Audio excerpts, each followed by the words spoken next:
Zanendlebe ngize nendaba. Allegedly wengane zakwethu hayi ngeke bafethu. Kubi.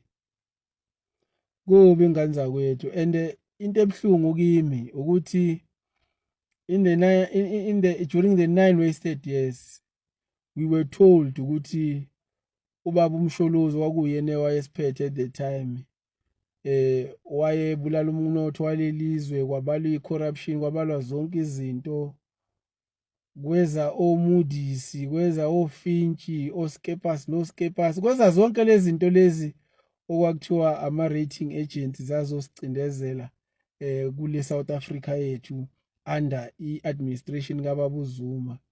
Kodwa bafethu angisho ukuthi everything was smooth and sailing at the time.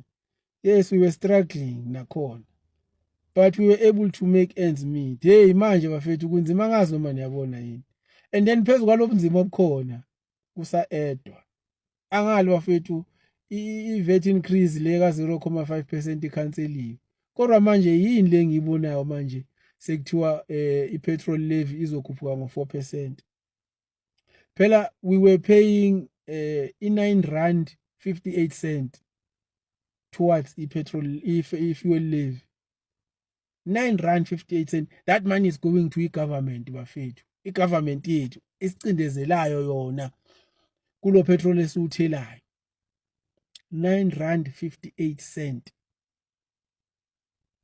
Shuthi u-eda nje u-R3 bese kuba yiloya R12 esasiwukhokha during the 9 wasted years we-petrol.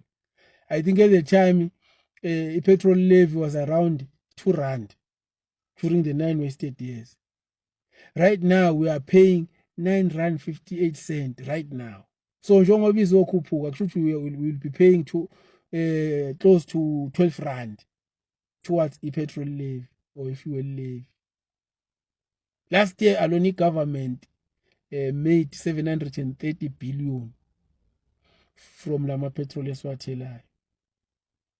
So babe edale manje kushuthi they are gunning for a trillion, which covers le mali ye 0.5% ye VAT increase ekhanseliwe. Hayi bafethu ngiyakhumbula ukuthi during the 9 wasted years we had Moody's, Finch, Skepas no Skepas as ama-rating agents becindezela uMsholozi kuthiwa uMsholozi ubulala i-economy yale country kwabalwa yonke imisangano.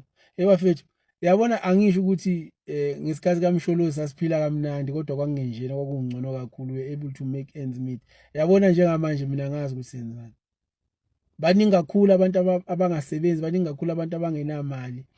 And kulabo bantu abaningi abangenamali laba abasebenzayo bafida inqwaba yabantu abaningi abangasebenzi. Phezu kwalokho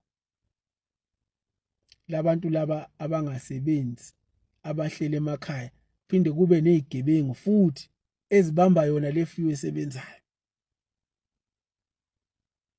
Everything is wrong bafethu.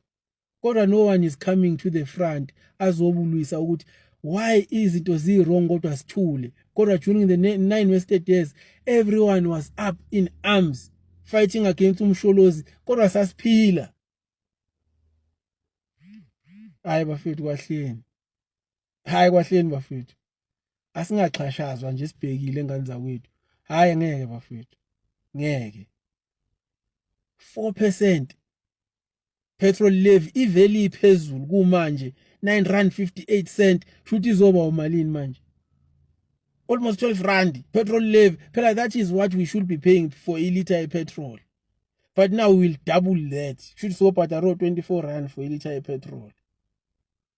Makhuphuka upetrol kanjalo angeke niyikhuphuke lezi zinto ebesikhala ngazo makhuphuka i-VAT ngo 0.4%. Angithi izokhuphuka vele because no petrol uzokhuphuka. And I just picked up le ka 4% petrol bafethu. Bafethu anilaleleni le budget speech bafethu man hayi. Akumele iphasiswe le nto le. Cindezela umuntu lapha ngane zakwethu. Lethi ebesikhalela kuleya 0.4% isabuyile nemanje ibuye over. Hayi kwahleni bafethu. Laba bangayizwa lento esisho abalokhu besitshela udodi. Ingoba nina bafethu you don't understand what is happening in this country. Nina niya support iqembu lenu support uCyril Ramaphosa wenu without even understanding ukuthi kubhlungu kanjani ukuphila uzuyolala sometimes ungazi ukuthi kusasa mawuvuka uzodlani, ulale on an empty stomach. Because everyone bafethu is struggling, even abantu abayisebenzayo uyathengisa lapho u-expect ukuthi kho umuntu ozothenga, abantu abanamali ukuze bazothenga, kunalokho bazoza bezokweleta bahluleke nokukhokhela. Bafethu kunzima. So I don't understand abantu abazala bezodefend ubaba wenkomo bafethu.